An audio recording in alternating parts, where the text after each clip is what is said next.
minha esperança está no Senhor.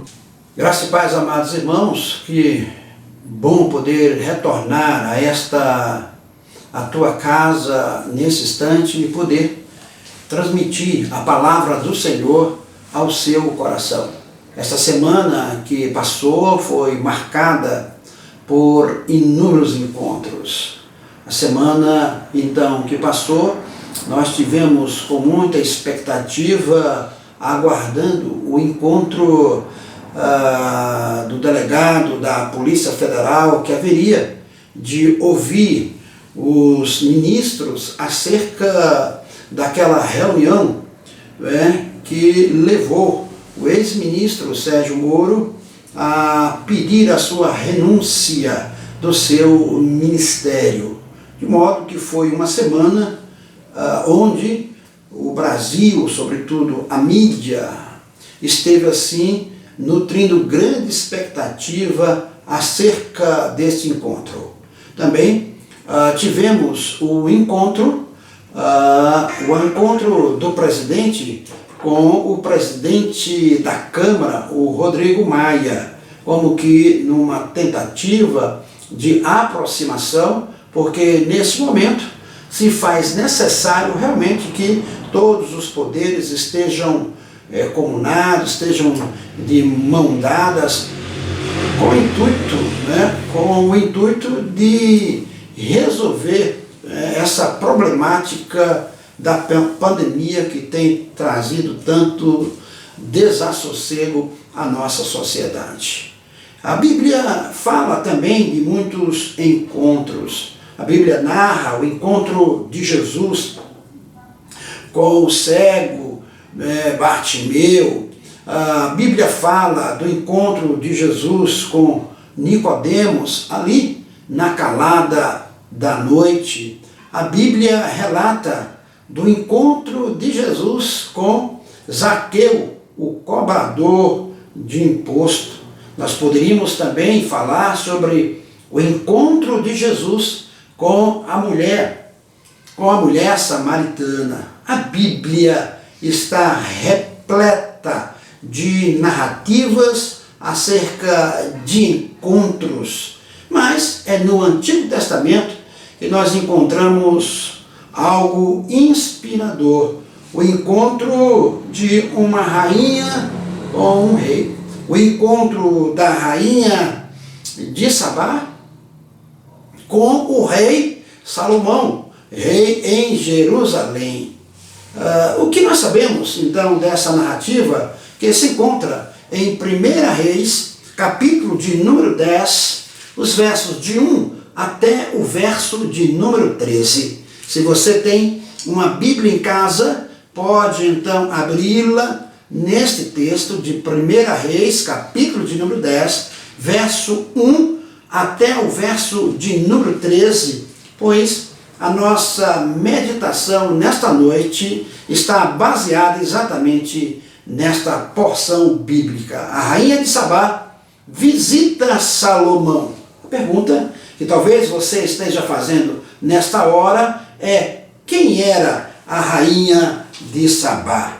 Quem era a rainha de Sabá? É interessante, amados irmãos, dizer que seu nome não é mencionado então na Bíblia, só como sendo a rainha de Sabá. Mas qual o nome então desta rainha? A história antiga apresenta como sendo a rainha da Etiópia, cujo nome era Bilquis. Em textos antigos já se soube que ela foi chamada pelos etíopes de Maqueda e pelos romanos de Nicaula ou Nicolis. Isto pode ser visto então na narrativa de Flávio Josefo, na sua obra intitulada como Antiguidade de Flávio Josefo. A segunda história, ou a segunda narrativa que nós encontramos nos livros históricos, nós vamos perceber que a história aponta, né, a rainha de Sabá como sendo a mãe do primeiro rei da Etiópia, chamado Menelik I, cujo pai provavelmente foi Salomão. A cidade de Sabá era parte de uma região que ficava ao sul da Arábia, uma região que abrangia a Etiópia e o Iêmen, que se chamava então Maribe ou Dabra Maqueda. Esta região era riquíssima em ouro e em especiaria. De lá se importava grande quantidade de perfumes cuja fragrância era maravilhosa, perfumes valiosíssimos. Sabá hoje não mais existe e ficava aproximadamente a 1.800 quilômetros de distância de Jerusalém. 1.800 quilômetros então de Jerusalém. Nós podemos então dizer que Sabá distava, né, de Jerusalém, seria como uma distância daqui de Curitiba, né, quase chegando então em Salvador. Então veja que o trajeto não é, né, tão pequeno assim. A distância é extremamente então considerável da região do Iêmen então a Jerusalém, levando em consideração que este deslocamento ele foi realizado, né, em cima de animais, né, em cima então de animais, charretes e etc e tal. Não foi por meio de uma ponte aérea, onde você se desloca e 5 horas depois está então no seu destino, né? Sabe-se que naquela região havia deuses bem diferentes dos conhecidos e que o principal deus de Sabá chamava-se Rimon, citado em 2 Reis, no capítulo de número 5, no verso de número 18. Eu gostaria de fazer a leitura então desta porção da palavra do Senhor na versão atualizada, a versão então que nós estamos a utilizar. 2 Reis, capítulo 5, verso de número 18. Quando? 18. Nisto perdoe o Senhor a teu servo, quando o meu senhor entra na casa de Rimon para ali adorar, e ele se encosta na minha mão, e eu também me tenha de encurvar na casa de Rimon, quando assim me prostrar na casa de Rimon, nisto perdoe o Senhor a teu servo, né? Nisto perdoe o Senhor ao teu servo. É o que nos diz então a narrativa bíblica. Então, como afirmamos, nós acabamos de ver esse texto de 2 Reis, capítulo 5, o verso 18, né, que fala sobre aquele episódio da cura de Naamã. A preocupação de Naamã é que o seu rei, ele tinha como hábito subir à casa, né, da sua divindade para ali prestar então o seu culto. Naamã estava preocupado porque agora, né, convertido por conta dessa experiência vivida com o profeta, né, Eliseu, Naamã agora, né, pede que Deus o perdoe quando tiver que adentrar ali e às vezes se quedar em virtude, né, de ter que acompanhar o seu Senhor. Segundo ponto da nossa reflexão, já que falamos, né, um pouco sobre quem era a rainha de Sabá, né, vejamos o que atraiu a rainha a Jerusalém? O que atraiu a rainha a Jerusalém? O texto sagrado, então, nos diz, amados irmãos, no verso de número 1 e o verso de número 2, que tendo a rainha de Sabá ouvido a fama de Salomão com respeito ao nome do Senhor, veio prová-lo com perguntas difíceis. Chegou a Jerusalém com muito grande comitiva, com camelos carregados de especiarias e muitíssimo ouro e pedras preciosas. Compareceu perante Salomão e lhe expôs tudo quanto trazia em sua mente. Diz então os versos 1 e 2. Sendo uma rainha imensamente rica, e é interessante que nós podemos esperar que fosse no mínimo uma pessoa extremamente vaidosa. Ao ouvir falar da fama de Salomão, não hesitou em empenhar aqui esforços para conhecer de perto aquele que era, sem dúvida, o homem mais famoso do mundo naquela ocasião. No capítulo 10, no verso de número 1, eu gostaria então de chamar a sua atenção para um detalhe nesse versículo.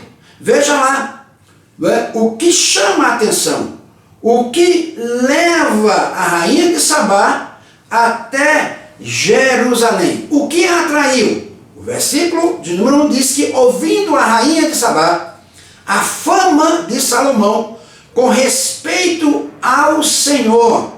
Veja que não foi a fama como político, como o desejo de conhecer o Deus de Salomão e saber que religião tão importante era essa a qual ele havia então aderido. Note que o que atrai a rainha de Sabá não é de forma nenhuma a questão de gestão pública desenvolvida por Salomão naquela ocasião. No entanto, fica explícito neste versículo de número 1 que o que chama a atenção, o que a atrai, foi a fama de Salomão com respeito ao nome do Senhor. Salomão não atraía o povo para si mesmo, ele apenas representava em sua prosperidade o Deus que ele servia. Representava o Deus que nós servimos. Cada um de nós precisa se comportar de tal maneira que as pessoas queiram ser crentes como nós somos. Devemos inspirar pessoas, ou nas pessoas, o desejo de conhecerem este maravilhoso Deus. Abraão chegou em uma região, amados irmãos, como um peregrino. Em pouco tempo, ali se estabeleceu e fora reconhecido pelos habitantes daquele lugar, segundo o registro de Gênesis, capítulo de número 23, capítulo de número 23 do livro de Gênesis, o versículo de número 6, Abraão, ele passa a ser conhecido por aqueles moradores como sendo o príncipe de Deus no nosso meio. Ele passa a ser conhecido no meio dos habitantes daquele lugar como sendo o príncipe de Deus se encontra no nosso meio. Isso mesmo.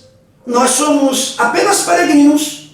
Nós aqui estamos representando o Deus que nos comissionou, o Deus que nos chamou das trevas para a sua maravilhosa luz. Portanto, podemos afirmar que nós somos embaixadores do Senhor. No texto histórico dos etíopes, conhecido como quebra-negast, né? O texto histórico dos etíopes, conhecido como quebra-negast, diz que ao retornar para a sua cidade, a rainha de Sabá proferiu as seguintes palavras: de agora em diante não adorarei o sol, mas sim adorarei o Criador do céu, o Deus de Israel. Então esse relato histórico entre os etíopes, que ao retornar de Jerusalém, depois de ter esse encontro maravilhoso com Salomão, ela então afirmava que de agora em diante não adorarei o sol, mas sim adorarei o Criador do sol, o Deus de Israel. No Alcorão, o livro sagrado dos muçulmanos, há uma referência acerca da conversão da rainha de Sabá, quando ela expressa as seguintes palavras, lá em An-Nami, no capítulo 27, 44, o verso, abre aspas, ela diz: o Senhor, ó Senhor meu, em verdade fui iníqua, agora me consagro com Salomão a Deus, o Senhor do universo. É o que diz então o Alcorão acerca da rainha de Sabá. Então, nós já vimos quem era a rainha de Sabá, o que atraiu a Jerusalém para este encontro com Salomão. E em terceiro lugar, nós podemos então dizer que o que a rainha de Sabá fez ao chegar em Jerusalém. Como ela então, depois de percorrer esses 1.800 quilômetros, então muitos dias de viagem, o que é que ela fez ao chegar então exatamente naquela cidade? É interessante notar que o verso de número 1 ainda, desse mesmo capítulo em discussão, o capítulo 10, nos traz informações valiosas, com o intuito da rainha de Sabá, ao chegar então em Jerusalém. A parte B do versículo, venha comigo, veja o que diz o texto. Veio prová-lo com perguntas difíceis. Provou Salomão com perguntas difíceis, ou seja, a expressão em hebraico aqui, shi'idá, significa questões enigmáticas, questões difíceis, questões que lhes trazia perplexidade. Eram perguntas capciosas, perguntas que ela de fato tinha dúvida extrema e queria elucidar as suas dúvidas. Fez uma consulta, naturalmente, espiritual, pois certamente, como pessoa, era cheia de problemas que seu Deus não podia, então, responder. Perguntas que naturalmente se faz nos dias de hoje. As pessoas estão constantemente a nos perguntar: se Deus é amor, onde está Deus em meio a essa pandemia? Se Deus é amor, o porquê que tantos inocentes estão morrendo? Se Deus é amor, o porquê permitiu que acontecesse o Holocausto, as duas grandes guerras mundiais? São perguntas São dúvidas que muitos dos nossos ouvintes, neste momento, nutrem no seu coração, como a rainha de Sabá também nutria e não tinha como suprimir, elucidar essas dúvidas. Verso 2 e o verso 3 diz: chegou a Jerusalém com muito grande comitiva, com camelos, carregado de especiarias e muitíssimo ouro e pedras preciosas. Compareceu perante Salomão e lhe expôs tudo quanto trazia em sua mente. Salomão lhes deu resposta a todas as perguntas, e nada lhe houve profundo demais que não pudesse explicar. É o que diz então a narrativa bíblica. As dúvidas, nós podemos tê-las, nós não podemos permitir que estas dúvidas permaneçam no nosso coração. Devemos recorrer a alguém, devemos recorrer ao livro sagrado, a palavra de Deus, que pode trazer luz e dissipar tudo quanto tem impedido a nossa comunhão, o nosso culto, a nossa reverência ao Deus Criador de todas as coisas. Ela faz então, amados irmãos, aqui uma consulta espiritual. E ao término desse bate-papo, o término então desse momento no divã com o rei Salomão, ela então brada e diz que Salomão respondeu satisfatoriamente todas as suas perguntas, e nunca antes ela ouvira falar com tanta precisão, com tanta segurança, com tanta firmeza, de modo que ela está agora basbacada, ela está maravilhada com a desenvoltura, com a forma que Salomão esclareceu os seus questionamentos. Fez então uma consulta espiritual. E é interessante notar, amados irmãos, que a rainha de Sabá,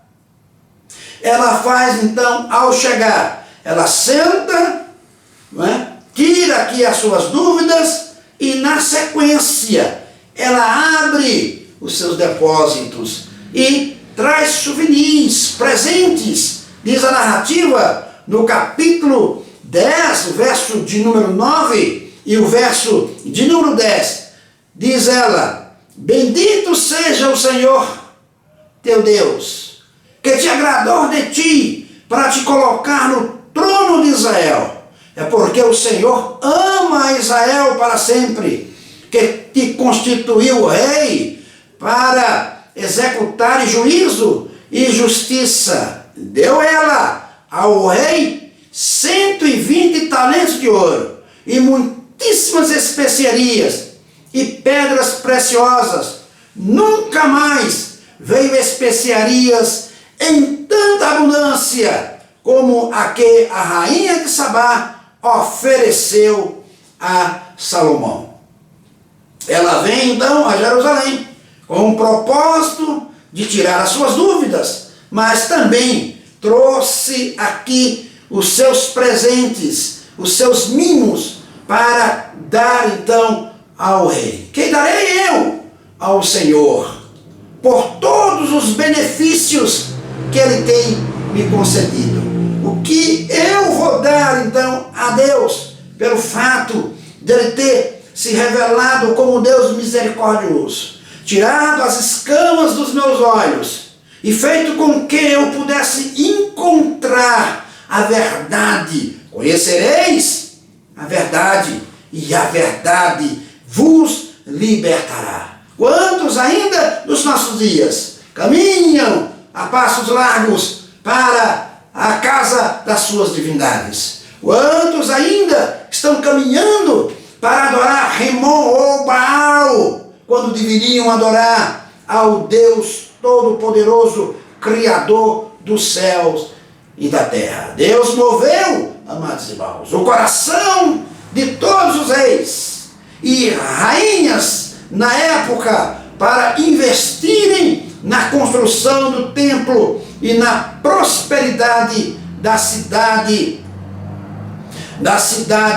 de Jerusalém. O capítulo de número 10, o verso 14 e 15 diz assim: o peso do ouro que se trazia a Salomão cada ano era de 666 talentos de ouro, além do que entrava dos vendedores e do tráfico dos negociantes e de todos os reis da Arábia e dos governadores da terra.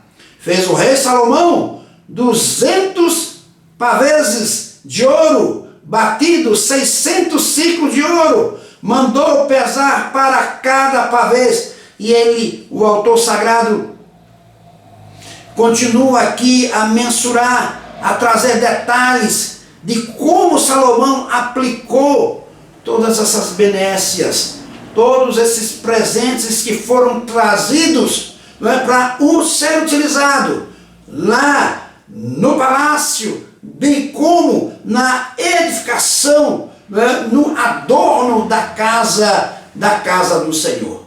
Todos os reis vieram a Jerusalém. Um dia, todos os reis hão de se dobrar, toda língua há de confessar que só Jesus Cristo é o Senhor. De todas as tribos, de todas as línguas, virão para glorificar o nome do Senhor. Mas, em quarto lugar, o que ela levou consigo de Jerusalém?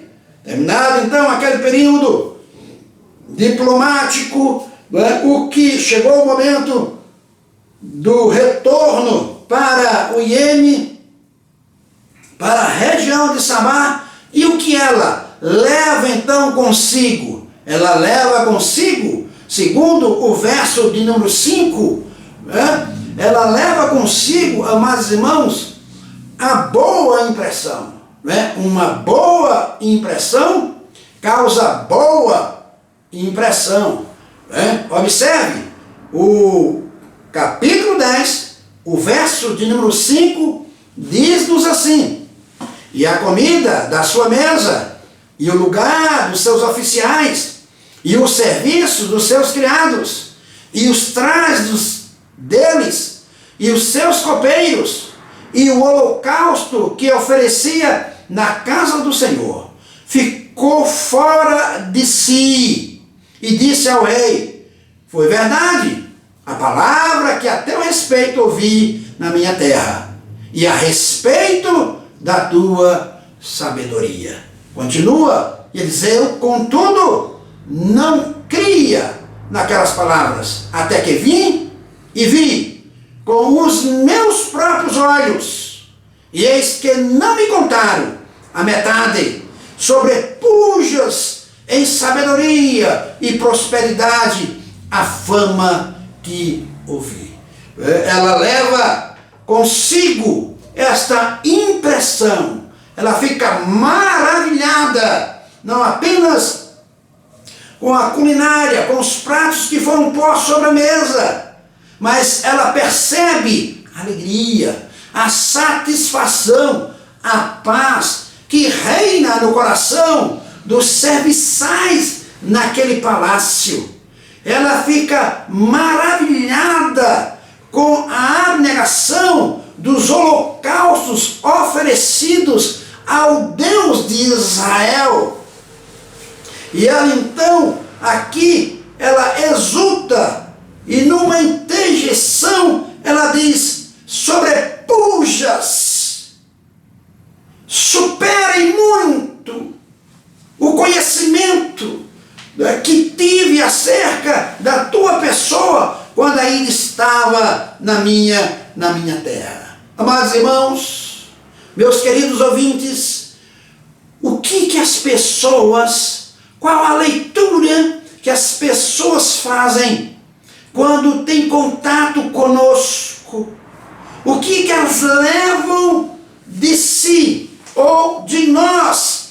Elas levam uma boa impressão da seriedade com que nós tratamos as coisas, então, do Deus eterno.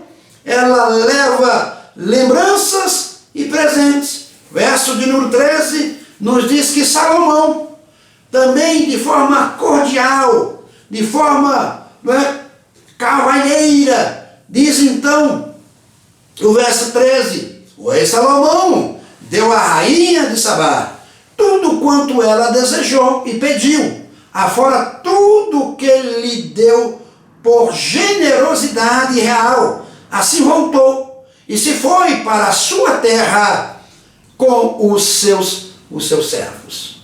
As pessoas passam na nossa vida, as pessoas visitam a nossa casa, as pessoas vêm à nossa igreja, e quando elas aqui chegam e têm que ir embora, como elas saem do nosso ambiente? Elas percebem o zelo, elas percebem a maneira tão séria, tão zelosa com que nós servimos então ao nosso Deus. Em quinto e em último lugar, o que Jesus então diz acerca desta mulher? É interessante que Jesus, ao mencionar a rainha de Sabá, lá no Evangelho de Mateus, no capítulo de número 12, no verso 39 ao verso de número 42, que eu quero que você leia então aí em casa, tá? Jesus então diz que no dia do juízo ela servirá de testemunha contra os contemporâneos de Cristo, pois que viera de tão longe, em uma viagem tão penosa e tão perigosa, para se certificar de que ela havia ouvido sobre Salomão. Jesus diz ao povo que entre eles estava um que era mais que Salomão, incomparavelmente, e eles não deram créditos. É interessante notar, porque o contexto imediato dessa passagem de Mateus capítulo 12, verso 39 a 42, nós vamos encontrar que há um complô entre fariseus e judeus. Eles se juntam para conspirar então contra Jesus, e aqui eles pedem uma prova que realmente Jesus era o Cristo, o Messias, que haveria então de vir. E eles pedem então um sinal. Aí ele vai dizer então que o sinal que haveria de ser dado, seria o sinal então de Jonas. Seria então o sinal de Jonas. Não seria o movimentar de um astro lá no céu. Não seria escrever o nome do Senhor naquele momento de forma luminosa, relevante, na abóbada celestial. Não era qualquer outro milagre, mas o sinal então de Jonas, que permaneceu no ventre daquele monstro marinho, e era o mesmo sinal que seria então dado àquela região, aquele grupo de pessoas que estavam conspirando contra o Senhor. Ou seja, eu hei de ressuscitar no terceiro dia, vencendo assim então a morte e trazendo aqueles que se rendem aos pés de Jesus e o declara como Senhor e Salvador das suas vidas. O Senhor dará a estes então paz e salvação eterna. Um sinal seria dado no dia então de juízo, e o sinal era exatamente este que é trazido aqui no Evangelho de Mateus, capítulo de número 12, verso de número 39. Mas, irmãos, nada justifica o que os judeus de alguma forma fizeram com Jesus. Não era necessário um sinal nenhum, uma unção e sabedoria de Cristo. A sabedoria dele era inconfundível desde os 12 anos de idade. Quando for esquecido no templo, já impressionava os doutores na sua época. E eles perguntavam: quem era este? Não era aquele, o filho de Maria e de José, o carpinteiro? Mas Jesus, ele impressionava os seus ouvintes com a sabedoria que vinha do alto. Mas não era este o sinal. O sinal que haveria de ser dado era que ele era o Cristo de Deus, o Messias, que veio para que pudesse dar a mim e a você vida em abundância. Que nesta hora você possa refletir sobre essas verdades que aqui foram consideradas. Quem era esta mulher, que a Bíblia relata apenas como sendo a rainha de Sabá? O que ela veio fazer aqui em Jerusalém? O que ela traz então consigo, além das suas especiarias? Traz as suas dúvidas, as suas indagações. Eu quero lhe desafiar nesta hora a vir a Jesus como você está. Você que nesses dias se encontra tão temeroso, você que vive cheio de dúvidas, eu quero que você venha a Jesus, entrega a Ele o teu caminho, e o mais Ele